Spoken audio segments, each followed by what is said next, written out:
Welcome to Main Street Gamers Fireside Chat, Episode 2. In case you missed Episode 1, this is kind of how this works. So one of us has played and reviewed a game. The other person asks questions about it to try and learn more about it. Sort of give you guys an idea if you should be interested in it, if you should think about picking it up or not. So this week's game is Charlie Murder, part of the Summer of Arcade, on the Xbox Live Arcade, of course. Taylor Davis, will you give me your initial impressions of Charlie Murder? All right, so my initial impressions. So I picked up Brothers and Charlie Murder. Those are my two games of the 4 for the Summer Arcade that we were gonna review. And I was honestly more excited about Brothers than Charlie Murder. Charlie Murder was just kind of like, oh yeah, I'll play it, it's whatever. And then I pick it up, and I was kind of let down from the first one. You can check out episode 1 about that. About Brothers. So I was going into it, I didn't have a lot of going for it. I didn't have high hopes for it. But then I started playing it, and about 15 minutes in, I noticed myself smiling, and I was like, "What are you doing, you weirdo?" Charlie Murder is one of the best arcade titles, period, on the Xbox Live Arcade. One of my favorites, and I got to it was probably 10 minutes into the game, I realized this game is awesome. I don't even have to sit here for the next 20 minutes. No matter what happens, I don't think anything can turn me off on this game. And turns out nothing did. This game is really awesome. You can check out my full written review. I have one achievement, guys, so far, which is Brewmaster in it, and it's to craft a beer. And that was a little confusing, and I was able to figure that out. So you can check that out. That's embedded in my review. But first impressions, I didn't have a lot of hope for it, and then first 10 minutes in, I was sold on it. The game's awesome. I definitely recommend you going out and buying it.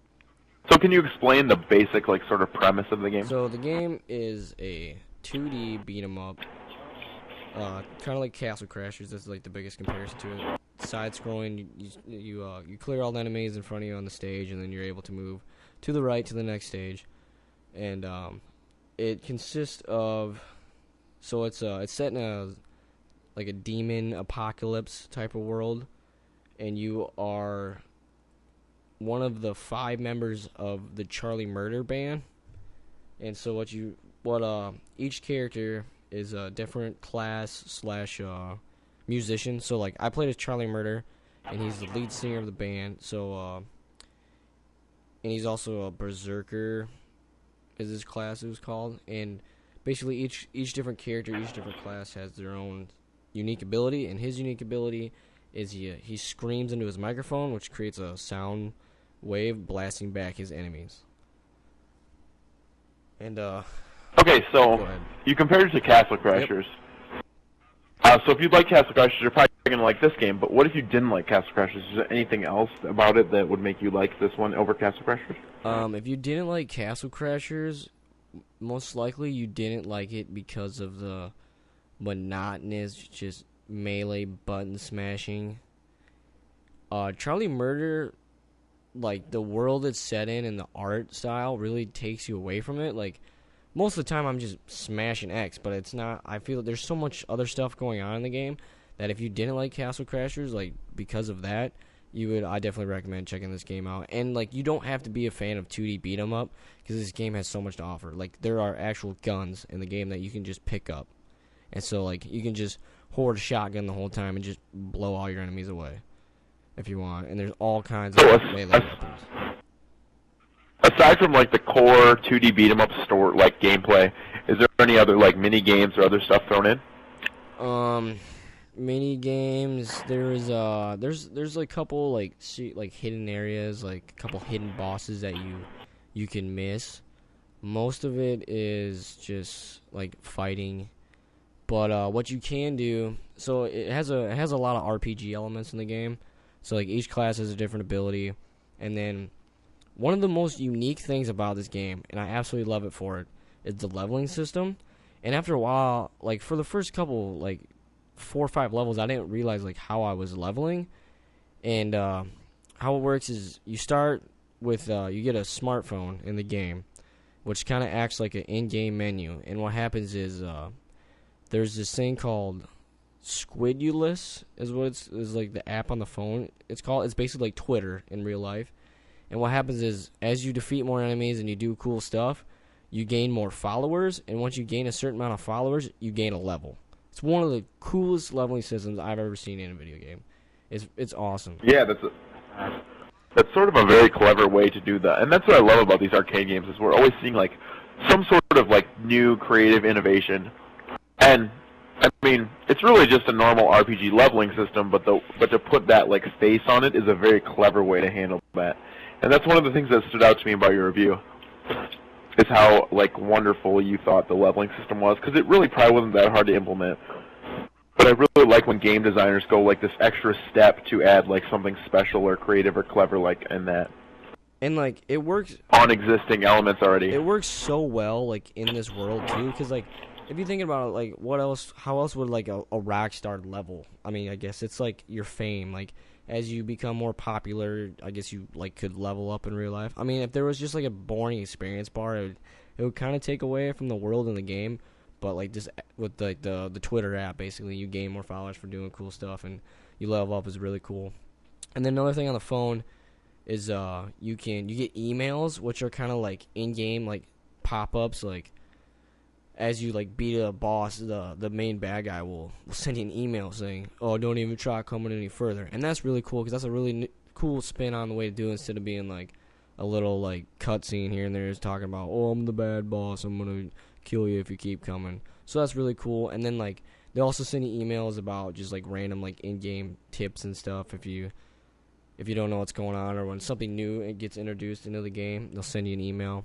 And then you can take pictures with the cell phone. And which is another really cool thing is I was in like a tattoo shop and I was like, "Hey, I'm just gonna take a picture of this." And I took a picture of something on like a shelf, and then I unlocked that item in the game. And then there's also like those like scanner codes that you see in real life that you can take pictures of and stuff. Those are in the game, and those are posted up on bulletin boards. And like I smashed a vending machine, and there was one posted like behind it, hidden, and you can take a picture of that, and then unlocks a unique item, new gear, like new shirt or new hat, which is really cool. It sounds like they did a really good job of like hiding some of the bonus features. Is this like the sort of game that you'd want to play through twice, or is it like kind of one playthrough and you're done? This game I would play through twice with each character, and then there's another difficulty mode on top of that, so you could have 15 different playthroughs, and it would feel different every single time. It's amazing. It is so much more worthy than the $10 price tag, and the fact that I was only had to pay $10 for this game compared to the first Summer Arcade of $15, where I feel like I got ripped off, to be honest with you, of like how much like Brothers was worth in me. Like Brothers was worth me for like 3-hour gameplay, and I had to pay $15 for it. I could play Charlie Murder for countless hours, and I only had to pay $10 for it. The best $10 you can spend on Xbox Live Arcade, to be honest with you. So your opinion on those first two, like Summer Arcade games, is like differed very, very much from like the sort of mainstream video game view. Why do you think that is?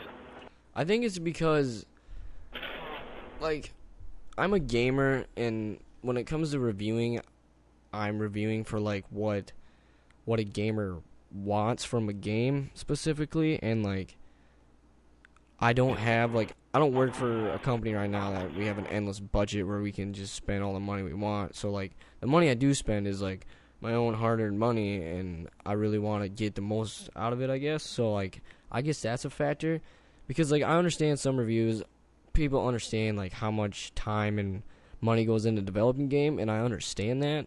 But like, example with Brothers, if it's not a good game, I don't care. I'm going to let people know it's not a good game, and it's not worth your money.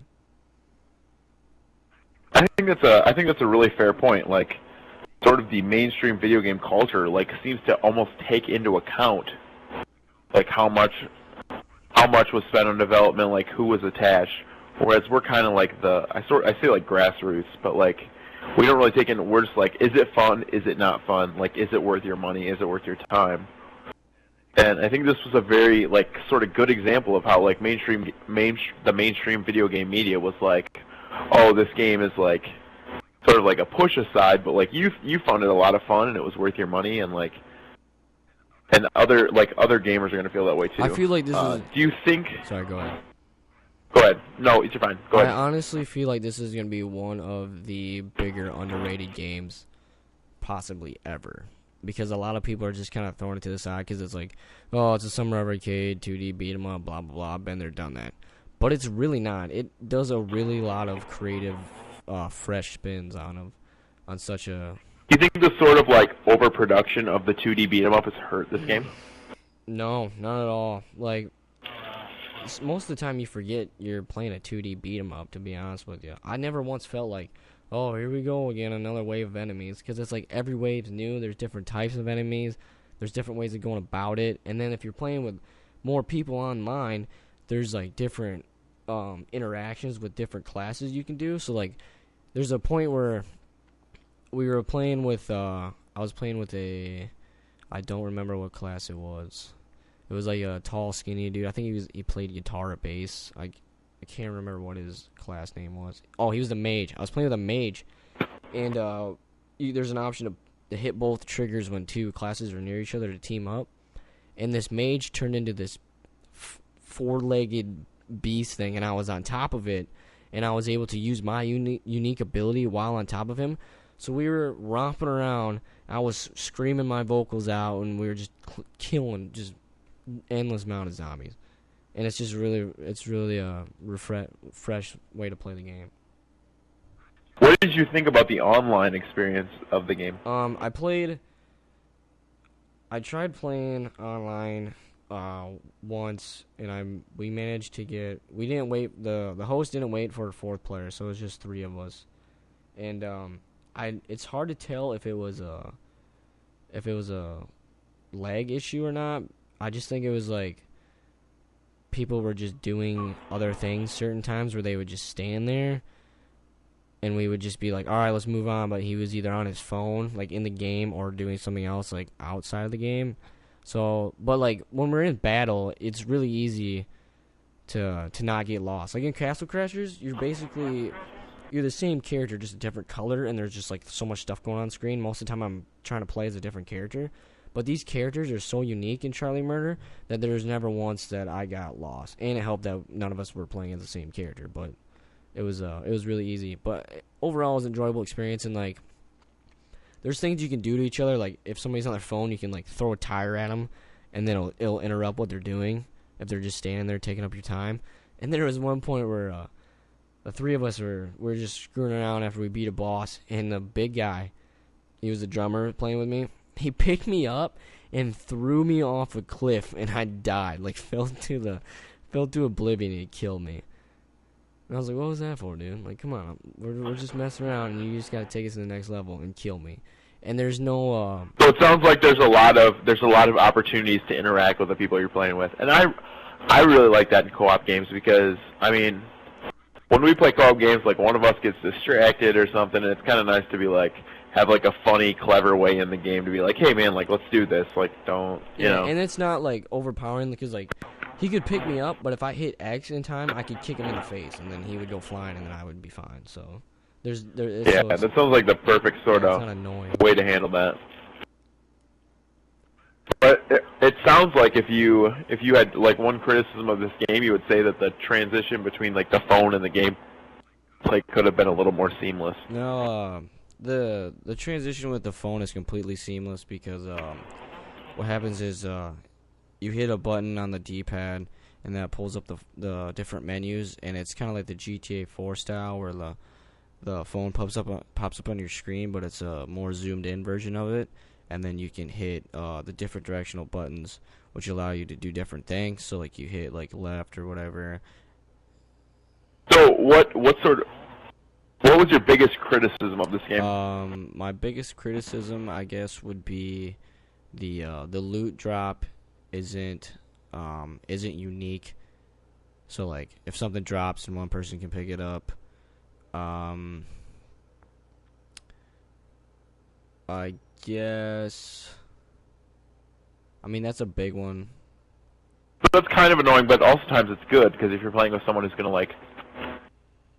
try and take everything every time, and you at least get your fair share. Yeah, it's true. And then another thing would be there's no way to switch between which health item you want, like, seamlessly. You can't hit, like, the D-pad or a button. Definitely recommend it.